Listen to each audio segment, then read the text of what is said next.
Live from the BDN Studios, it's Bang and Dang. That's awesome. If you don't like that, then You ain't black.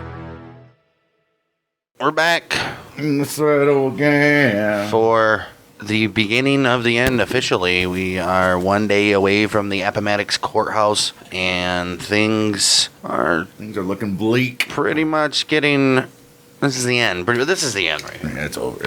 Appomattox Court House is just a formality, but right here is technically the end if you want to get there. We got the Battle of Sailors Creek, High Bridge, Cumberland Station, one day before Appomattox Courthouse last station, and the Battle of Sailors Creek, which we start off with first, is the last major engagement between Northern Virginia, the Army of Northern Virginia, and the Potomac. So, yep, but yeah, start out with the Battle of Sailorsville, or Sailors Creek, which, like I said, last major engagement of these two armies, and having not been able, if you guys go back to our last 4 episodes, they're all about this Appomattox campaign. So, right now, Lee is in search of rations and food for his army right now and supplies, so he's on the run and having not been able to find much in the Amelia Courthouse area, which we did last episode.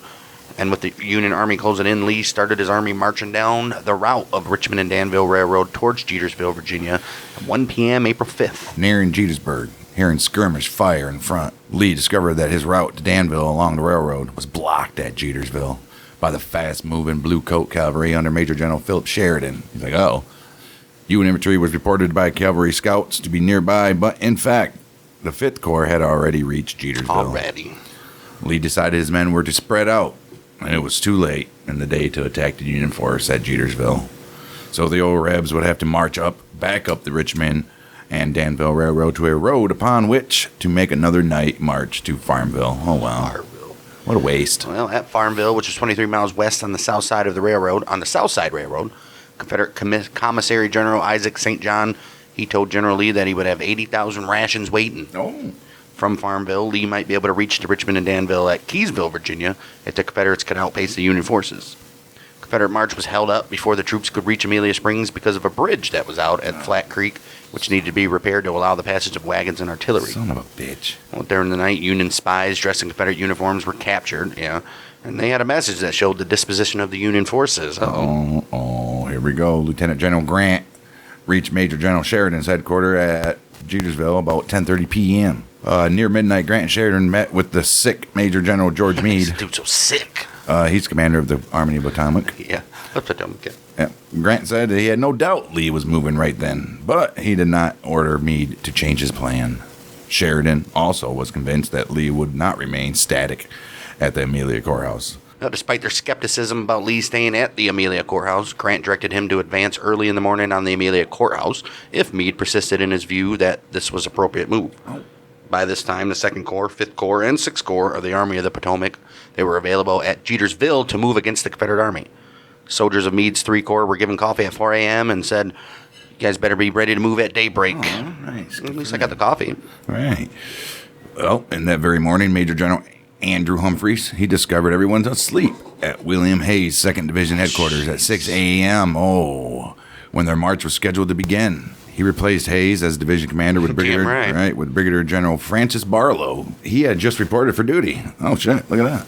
Barlow's division did not become engaged at Sailors Creek because, based on erroneous information about a Confederate column, that division was ordered to move too far to the right. That's what happens. The Confederate movements west from Amelia Springs put the rebels into precarious positions as their long columns became both spread out and eventually delayed as they reached choke points at bridges over Sailors Creek and Little Sailors Creek, plus high bluffs which needed to be traversed west of the creeks.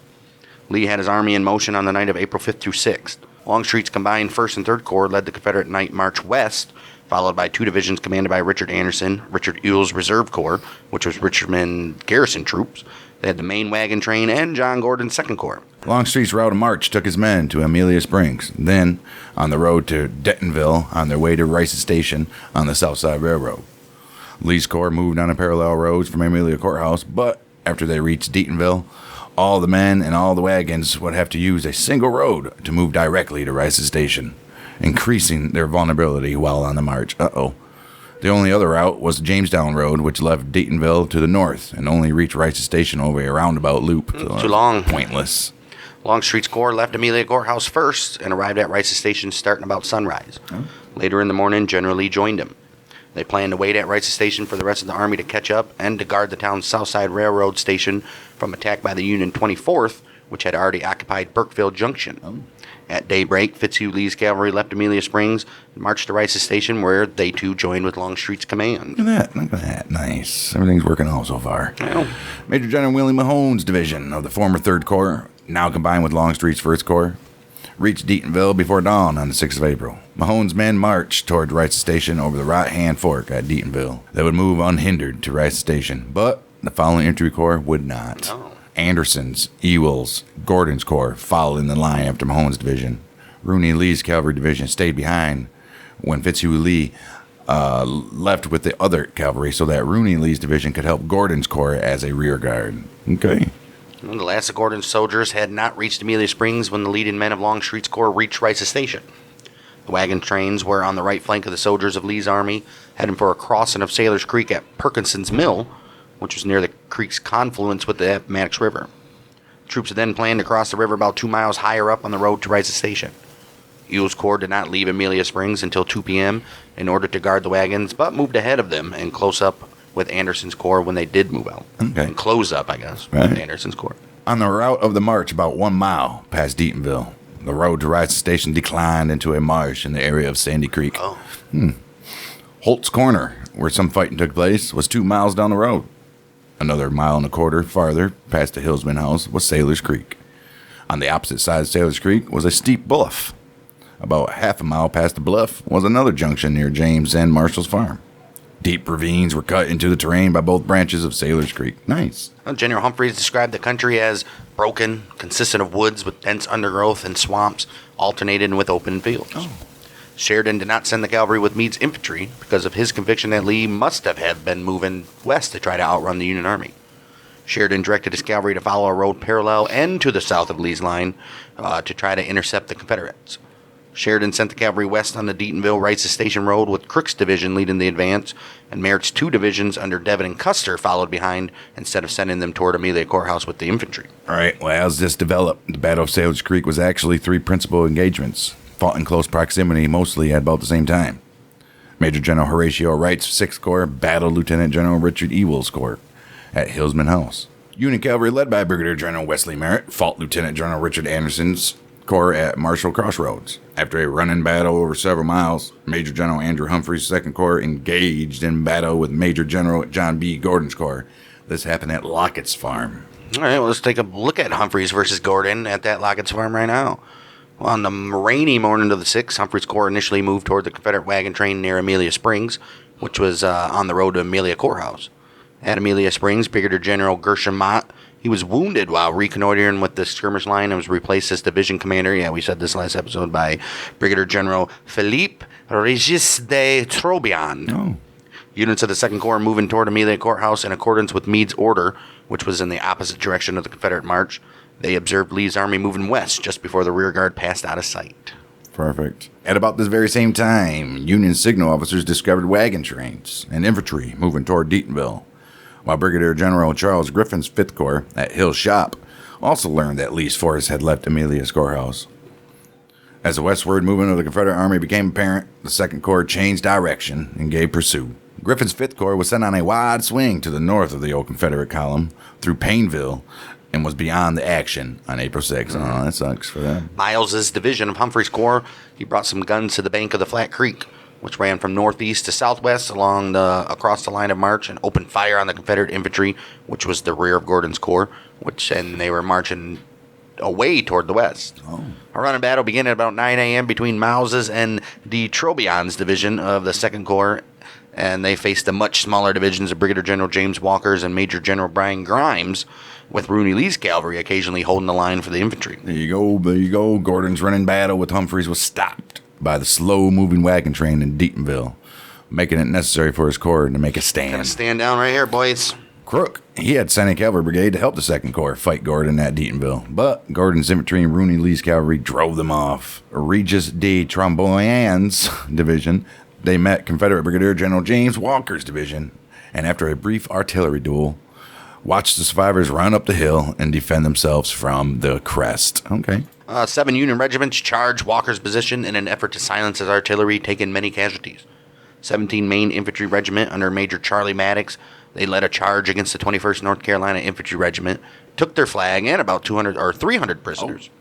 De Trabian's other regiments, they're like, why do they always pronounce it wrong and then right and then wrong? Right. De Trabian's other regiments picked up about another 100 prisoners, flags, and wagons, as they also took the hill. And when they did, they sent some shells in the direction of the retreating Confederates. Said, "Get the hell out of here, rebels!" Right. De Trabian's division occupied Deatonville at this time, finding many arms and artillery pieces and much ammo left behind by the old rebels. After Lieutenant General Ewell diverted the wagon trains to the Jamestown Road to the north, Major General Gordon's corps followed them, covering the wagons as the Union 2nd Corps continued to pursue close behind.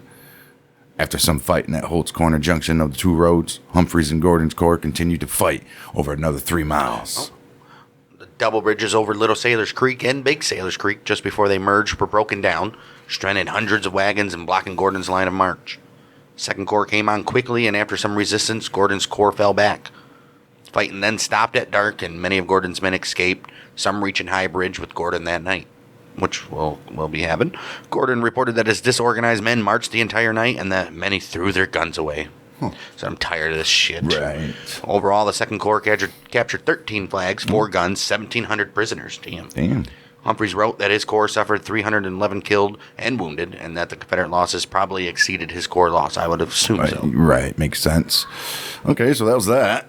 Let's take a look at Crook and Merritt versus Anderson, Battle of Marshall's Crossroads. The Cavalry Division, initially moving on the Pride's Church Road, starting near Deatonville, began hit-and-run tactics against the Confederate wagon train and supporting infantry.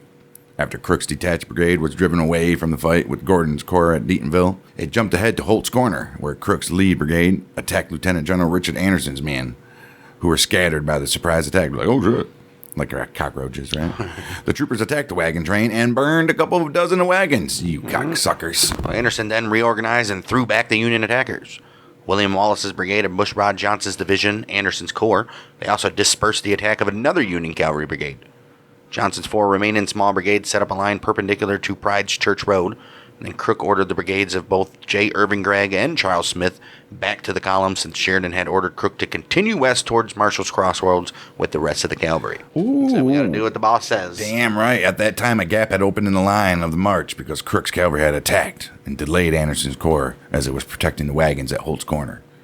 After Crook's cavalry were driven off, Anderson crossed Little Sailor's Creek and reached Marshall's Crossroad, where he found that the old Bluecoats cavalry had found the gap in the line and blocked his way to Rice's depot. Uh-oh.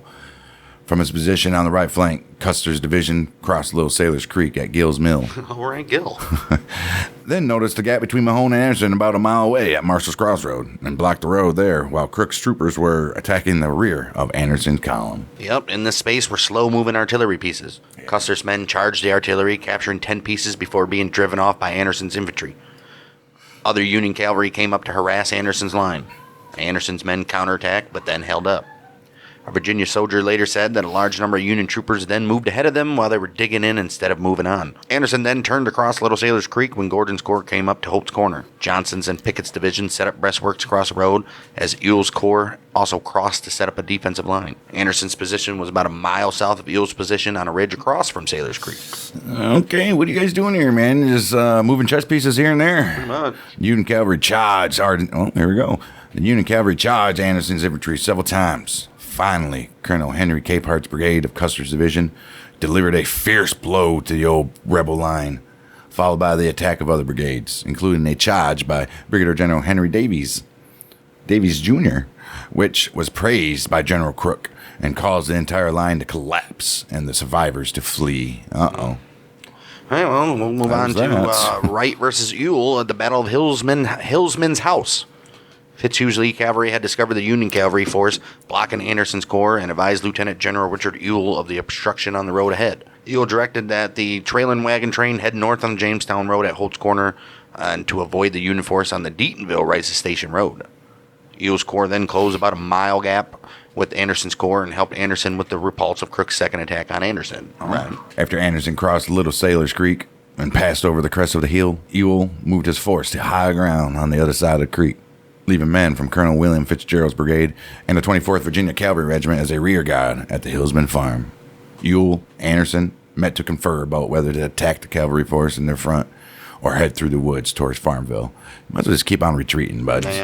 Before they could finish their discussion, Major General Horatio Wright made that decision for them. With his 6th Corps, they appeared in Ewell's rear, forcing Anderson's Corps to face the Union cavalry moving up from the south at Marshall's Crossroads. While Ewell's Corps had to confront the Union infantry at Hillsman's house, the 2 corps fought almost back-to-back against the encircling Union forces. It's over. As the 6th Corps closed up on Ewell's Corps, Ewell deployed Major General Joseph Kershaw's division on the right and Custis Lee's division on the left, plus they had the Naval Battalion under Commander John Tucker in the middle. Wright's Corps came up about 4:30 p.m. and saw Ewell's force forming a line of battle on the north side of Sailor's Creek. Brigades from the 6th Corps divisions of Brigadier General Truman C. Moore and Brigadier General Frank Wheaton, they formed up against them. Major General Sheridan was on the scene, and a soldier nearby said it was evident that Sheridan's object was to surround Ewell's Confederates. No, don't shit. Right. The 6th Corps attacked Ewell's line at about 6 p.m. after an artillery bombardment during which Ewell's men hastily built modest fortifications. Pretty modest. Right. Many Union soldiers were shot down crossing Sailor's Creek, which was more like a swamp as much as 100 yards. As much as 100 yards wide in some places. Damn. Wheaton's men reorganized under the crest of a hill, resumed their movement up the hill. The rapidly moving middle of the line was driven back under intense fire and a Confederate counterattack. Since the old Reb line was shorter than the Union line, however, this led the old Rebel attackers into a double envelopment. 20 guns of Union artillery under Brevet Major Andrew Cowan, deployed at the Hillsman Farm, played a key role in their revolts. Fierce hand-to-hand fighting took place before the Confederates finally saw that they were surrounded. They gave up. The Naval Battalion under Commander Tucker was among the last of them to surrender.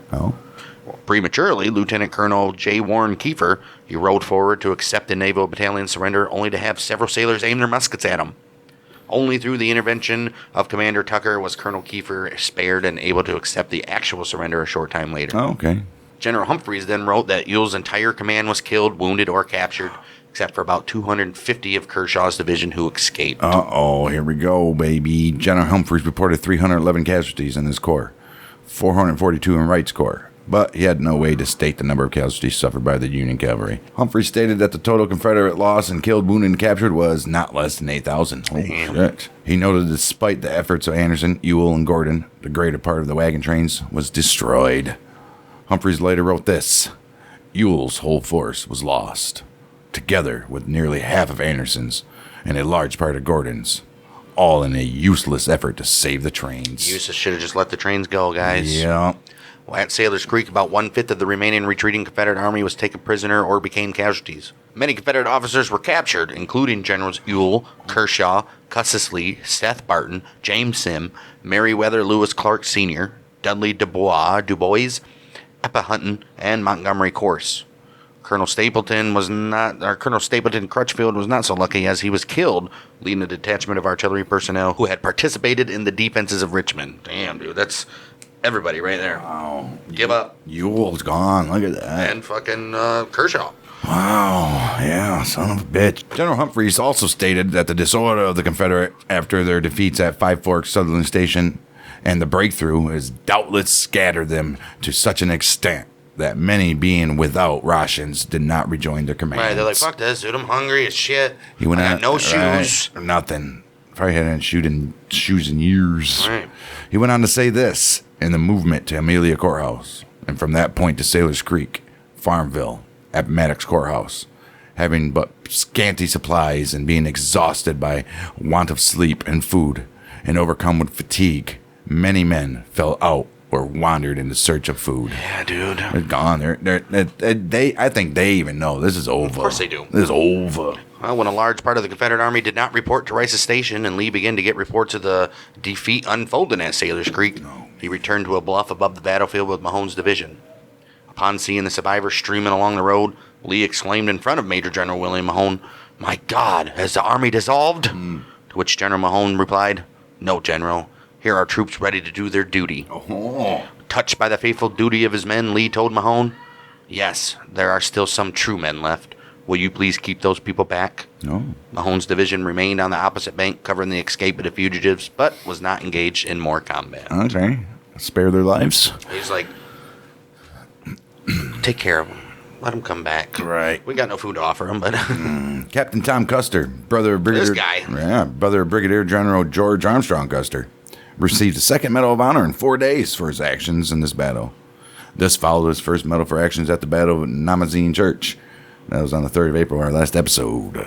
General Philip Sheridan declared that the battle had been so overshadowed by Lee's surrender 3 days later yeah, what are you going to do? that it was never accorded the prominence it deserved. I mean, come on, guy. The Sailors Creek battlefield was designated a National Historic Landmark in the year of 1985. Some of the I'm confused as why it took over 100 years to Right. do these as landmarks. It Weird. doesn't make sense. Some of the battlefield makes up Sailors Creek Battlefield Historical State Park. American Battlefield Trust and its partners have acquired and preserved 1,319 acres of the battlefield in 7 transactions from 1996 through the mid-2023. Wow. All right. Even when they're ripping statues down, they're still buying land. All right. I don't like it. Yeah, the war's over, basically. It's done. It's Unfortunately for these guys, they got to go to Cumberland Church the next day. And within this, we'll have the High Bridge was like mixed in with this. So it's going to be High Bridge and Cumberland Church in this little section. Right. April 7th, 1865, this took place. Lieutenant General James Longstreet's Corps, which had reached Rice's Station in the morning of April 6th, had moved past Sailors Creek because they were at the head of the march and missed the battle. Yeah, they weren't even supposed to go stop at Sailors Creek. Right. After the minor battle at Rice's Station April 6th, in a night march, Longstreet's Corps slipped away from Major General John Gibbon's 24th Corps of Major General Edward Ord's Army of the James, which had approached the Confederate lines at Rice's Station during the afternoon. Longstreet's Corps stayed south of the river and headed west for Farmville during the night. Confederate cavalry had been covering Longstreet's march, but after crossing Bush River, Longstreet placed Alfred M. Scales' brigade under the command of Colonel Joseph Hyman of Major General Cadmus Wilcox's division as the rear guard. Longstreet's troop began to arrive at Farmville under close pursuit by Union Major General George Crook's cavalry division. He did that about 9 a.m. on April 7th, 1865. Gibbon's 24th Corps, reinforced by Brigadier Generals William Birney's 2nd Division of the 15th 25th Corps, followed closely behind Crook's cavalry. Rations were promptly issued to Longstreet's men at Farmville, but the soldiers were told to march to the north side of the river to begin their meal preparations. Right, here, we'll Fuck give you them, but you got to go a little farther, guys. Damn. When Confederate Commissary General Isaac M. St. John heard gunfire just outside of town, he sent the ration trains west on the Southside Railroad to Pamplin's Depot. Oh, that's got to piss off them soldiers sitting there like, oh, food's right there, but no. He did that in an effort to prevent their capture. And so you would do that, or, you have nothing now. Sheridan's cavalry got to Pamplin Station first, though, and captured 3 engines and the rolling stock with the supplies. Wow. Oh, jeez. The Confederate Provost Guard and their prisoners were sent down the road without rations. Oh, wow. Some rations were passed out to troops on the march out of Farmville, and the empty wagons from which they were distributed were burned. Oh, my goodness. Longstreet had to move his forces quickly from Farmville to the Cumberland Church vicinity to avoid Union forces closing into the town. Son of a bitch. Holy shit. This is breaking down. Yeah. Breaking down. Now we're going to go to the Battle of High Bridge. Major General Andrew Humphreys began to march the 2nd Corps west from Sailors Creek Battlefield about 5:30 a.m. on the 7th of April. When the leading unit of the 2nd Division of the 2nd Corps, under the command of Brigadier General Francis Barlow, reached High Bridge at about 7 a.m., they found that the old Rebs had blown up the redoubt at the bridgehead on the northern end, which is the western side of the bridge. And they were just starting to burn the railroad bridge and lower wagon and the footbridge as well. So the railroad bridge, wagon bridge, and the footbridge all getting burned down, baby. Well, a mistaken or misunderstood order to Lieutenant General Anderson's guards not to allow anyone to pass. They kept Major General William Mahone's division from crossing until the order were clarified. Okay.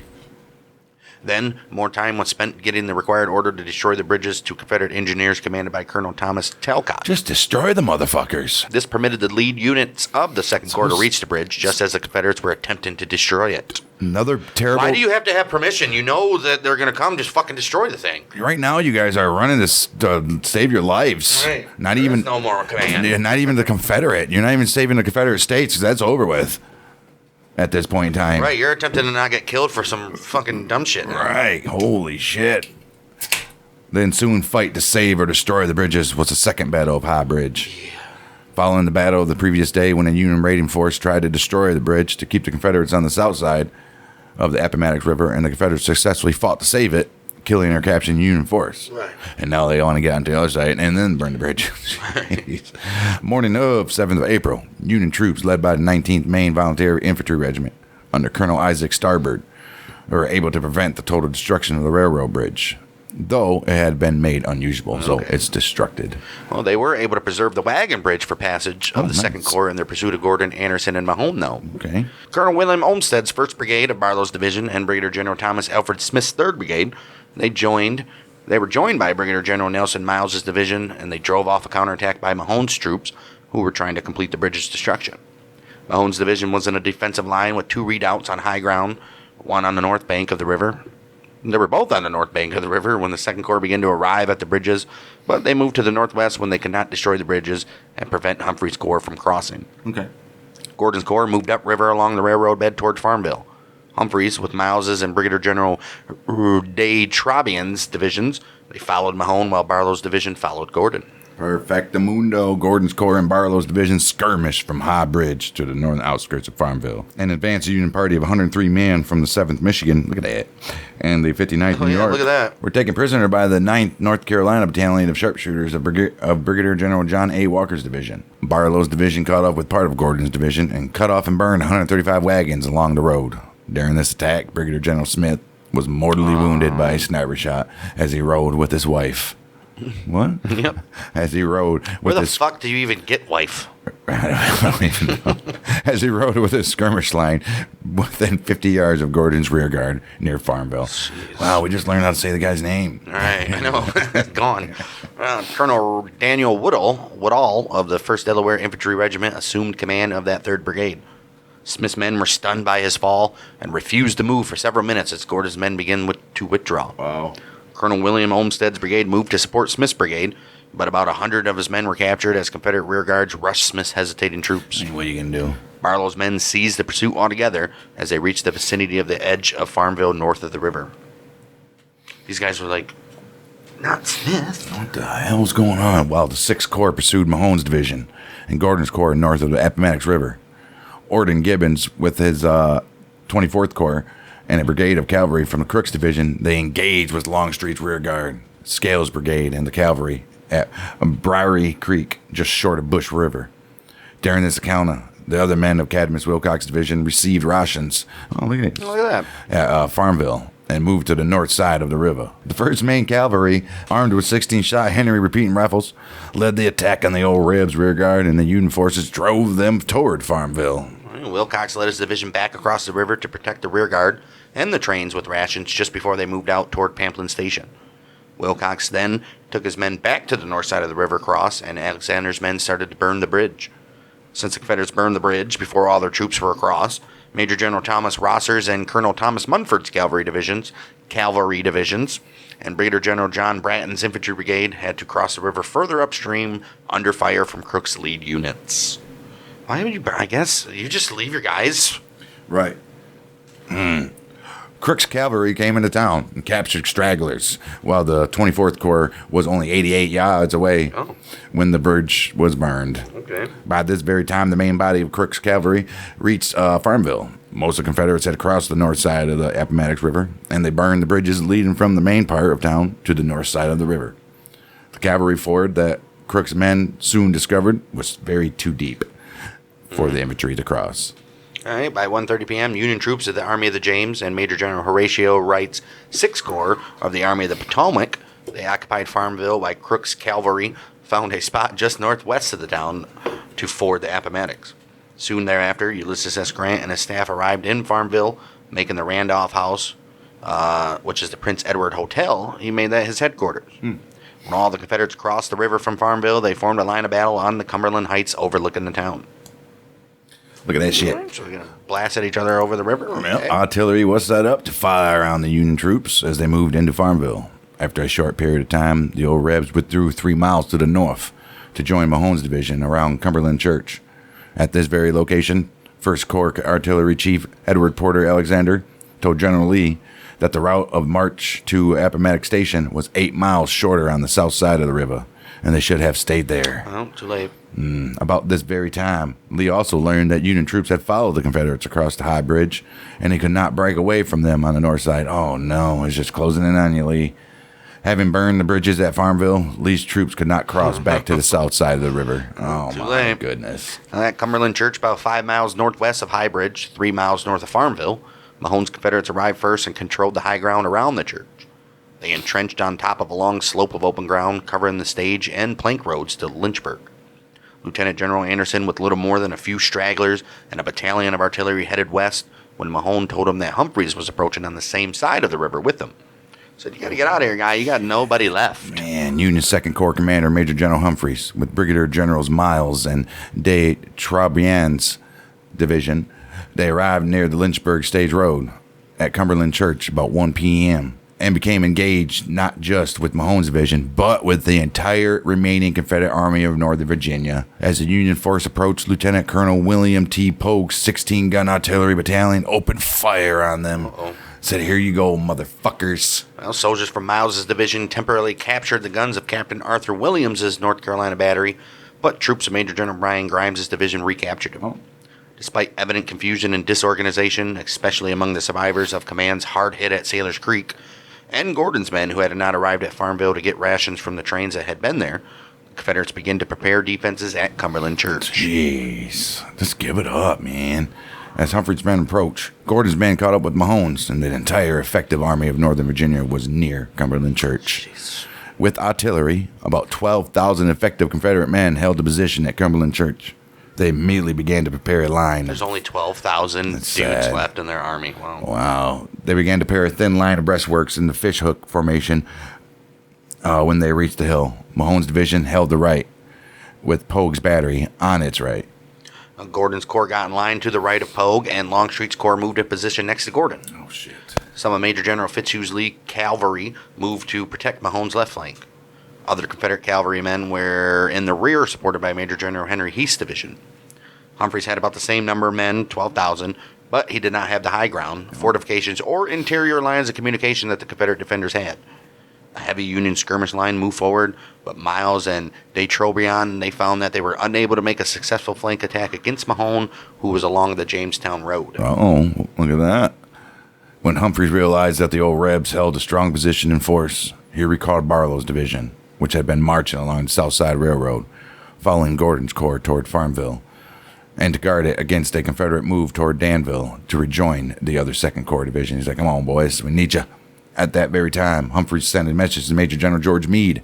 He said that Lee's entire army was at Cumberland Church, and suggesting that a corps should come up from Farmville and attack the Confederates from the other side. All right, we got them now, boys. This is it right here. Well, neither Humphreys nor Meade yet knew that the Confederates had destroyed the bridges at Farmville, and the infantry could not ford the swollen river there. After the initial Union foray was repulsed, Miles moved to his right and tried again to get his men around Mahone's left flank. Humphreys heard gunfire from the direction of Farmville and saw Confederates shorten their right flank, so he thought the 6th Corps had crossed the river and were starting their attack. He had Miles send Colonel George Scott's brigade to turn the Confederate left flank now. He's like, I think we're good, boys. Nope. Well, unbeknownst, Scott's men had to move uphill through some rolling hills, valleys, ravines, to even reach the Confederate fortifications, despite heavy fire, including canister, and the movement of Brigadier General William Forney's Alabama Brigade to the left to protect the flank. Some Union forces made it to the Confederate line. The 5th New Hampshire Infantry and their flag were captured when they got there. Reinforcements from Brigadier General George Anderson's brigade of Georgians. They threw back other Union troops of Scott's brigade, who were starting to have some success turning the old Confederate flank. The counterattack forced Scott's men to withdraw since they were unsupported by the expected attack on the other side of the Confederate line. Mahone sent some of the men on his right to attack the Union skirmish line, but they were driven back twice. As night approached and no Union reinforcements had arrived to join the 2nd Corps, Humphreys made no further attacks on the Confederate line. Barlow's division returned to the 2nd Corps at Cumberland Church only in the evening. Barlow took Miles's place on the right flank of the Union line. Miles then moved his division to the center, and de Trobriand held the left of the flank. The gunfire heard by Humphreys was from Crook's cavalry, which had crossed the river and attacked a wagon train about 2.5 miles up Buckingham Plank Road from Farmville. Colonel J. Irvin Gregg's division led the attack, supported by Brigadier General Henry Davies' and Colonel Charles Smith's brigade, and Lieutenant James H. Lord's Battery A of the 2nd United States Artillery Regiment. The wagon train was accompanied by the survivors of Anderson's and Pickett's command, hundreds of stragglers, and several artillery batteries. Wow. As Gregg's brigade attacked the wagon train, Confederate Major General Thomas Rosser, Colonel Thomas Munford arrived and sent units of their cavalry divisions against Gregg's dispersed troopers, broke their attack, and captured Gregg and some of his men as the others fell back. Oh, bye, Gregg. Yep. They were supported by Gordon's infantry, having moved down from Cumberland Church. Colonel Samuel Young reformed the remainder of Gregg's brigade, and with Davies' men and Lord's battery, they attacked the wagons again.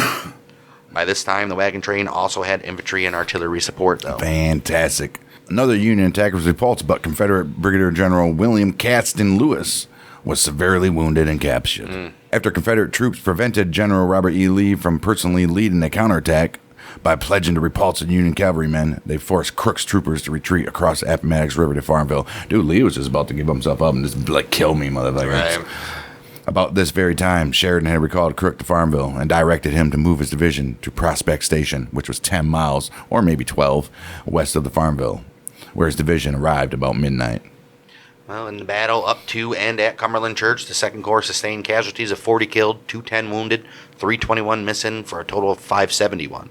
Confederate casualties, as usual, are unknown.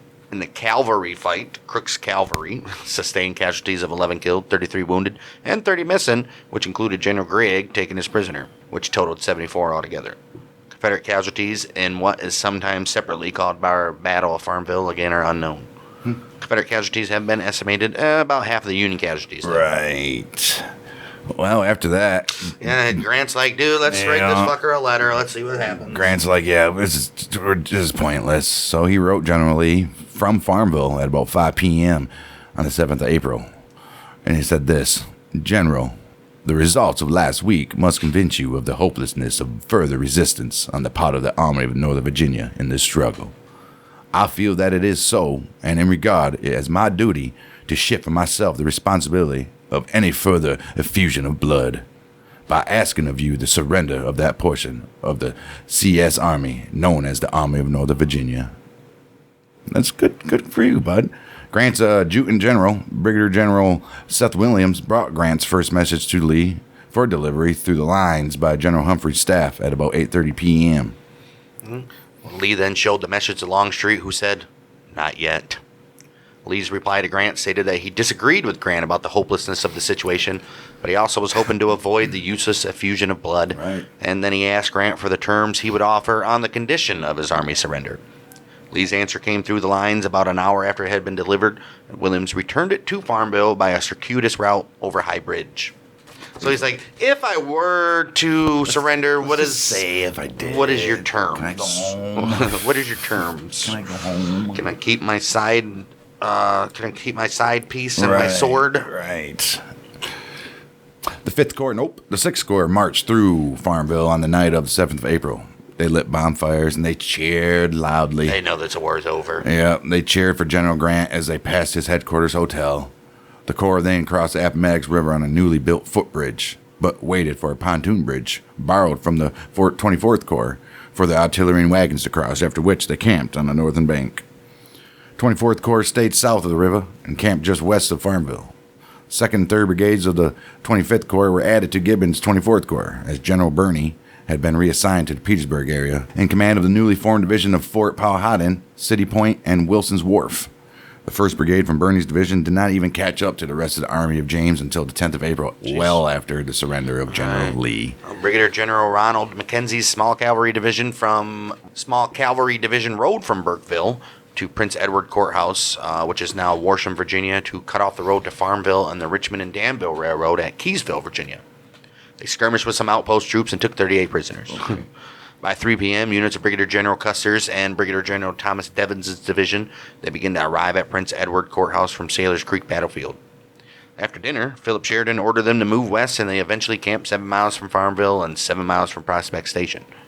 Brigadier General Charles Griffin's 5th Corps arrived at Prince Edward Courthouse about 7:30 and went into camp on the grounds of Hampton Sidney College. While Lee dealt with Grant's message, wagons continued west through roads that had become a quagmire from rain during the day and continued use, causing the death of some teams of mules and the burning of wagons that could not be moved. Insult to injury. Wow. As the train moved on to the Richmond-Lynchburg Stage Road, conditions improved. Brigadier General Reuben Lindsay Walker had been moving the reserve artillery column independently of the main body of the Confederate Army. He had moved through Cumberland Court House the previous afternoon. Well, having heard about the defeat at Sailor's Creek and the movement out of Farmville, Walker moved to the north, came through the Buckingham Plank Road, and moved through Curdsville, Virginia, about midday. There, the column moved toward New Store to the southwest and halted for the night, as did the wagon train and hospital train that had been moving from Farmville.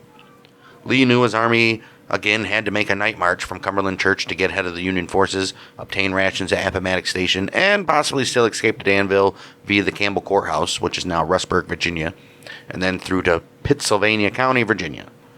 Longstreet's Corps with General Lee moved via the Piedmont Coal Mine Road, also known as the Buckingham Plank Road, through Curdsville toward a back road to New Store, Virginia. Okay. That sucks. He can't even get his guys can't even rest, dude, because they have to march the whole fucking night Constantly. just to hope to get ahead. Right, son of a bitch. They covered the retreat of the last wagon train before withdrawing from the Cumberland Church area. Gordon's Corps, followed by Fitzhugh Lee's cavalry, moved via the Richmond-Lynchburg Stage Road, a shorter route toward New Store. Humphrey sent intelligence to Meade at about 3 p.m. that the old Confederate prisoners had said that the Army of Northern Virginia was headed for Lynchburg, so Meade and Sheridan had good intelligence about Lee's plan. Fucking traitors. That night at Cumberland Church, Humphrey's men slept while Lee's force withdrew. Jeez, dude. Evening of April 7th, Confederate Secretary of War John Breckinridge and the Confederacy's Quartermaster General, Commissary General, Chief Engineer, and various War Department officials rode through Pamplin Station. They saw the remainder of supply trains from Farmville. The Commissary General suggested the cars be moved because Union cavalry, they were not far from Pamplin, but Breckinridge refused to do so without being able to notify Lee. Oh, wow. On the next day, Crook's cavalry did indeed pass through Pamplin on their way to Appomattox Station, promptly destroyed these Oh, cars. son of a bitch. Not like it matters. Right. General Humphrey stated in his book, that the delay forced upon the Confederate Army by the engagement at Cumberland Church lost Lee valuable time. Yep. It led to the loss of Confederate supplies on the 8th of April, when Custer's division of Sheridan's cavalry arrived at Appomattox Station first. Jeez, even with these guys marching through the night, and they still couldn't get there first. And they also captured the supply trains there. Jeez. The delay also allowed the Union cavalry and the 5th Corps and the 24th Corps to reach Appomattox Courthouse on the morning of the 9th of April in order to prevent any Confederate breakthrough toward Lynchburg. Damn. The American Battlefield Trust and its partners acquired 46.8 acres of battlefield in August of the year 2022. It was the Trust's first acquisition at Cumberland Church. Damn. It's crazy. Wow. Yeah, anything the Confederates tried to do right here, they were screwed, dude. They couldn't, nothing was working for them. Every time they tried to go from point A to point B, the Union was already at point B when they needed to be there. I mean, holy shit, dude. No done. rations, no fucking weapons, no nothing. It's done. I mean, what are you It's done. going to And do? this very next episode will be the demise It is indeed. of the Army of Northern Virginia. It is indeed done because we have the Battle of Appomattox Station. I guess it was not that big of a battle, but he tried one last little stand before could stands no more. But before we will, at the beginning of that episode, kind of go back through how Petersburg siege started up until where we're at now, so you guys get a little reminder, and then obviously we'll end it with the courthouse and the surrender. The surrender of Robert E. Lee. So The famous picture that everybody has seen. in the parlor. Yeah. And that's next week, and then we'll probably, I think we might have maybe, how long is that? Yeah. That's it. We might have maybe 2 more episodes left after next week's episode, and then we'll get into start profiling. Our first episode after we're done with battles is going to be obviously the assassination of Lincoln, Ooh. which is about to occur. Shortly. What was it? 15th? Yeah, then we'll have that, and then this podcast continues on with, we got hundreds of fucking people that we can cover. So. America won the war, but they lost the president. Right. But yeah, we'll be back next week for the deciding battle of basically what ends the Civil War. Yeah, it's finally coming to an end, guys. How's it bittersweet, huh? Bittersweet. Been 3 years of this shit so far. Yeah, crazy. Yeah, so we'll see you then. Make sure to check out our YouTube at Bang Dang Network, Outlaws, Gunslingers, this podcast, and anything else we cook up that we want to put on that channel to be over there. Spotify, Apple, all that good stuff. Share us with your friends. Give us a review, and you know what to do. We'll be back next week for more Battles of the American Civil War. We are the Mouth Michiganders with Bang, dang.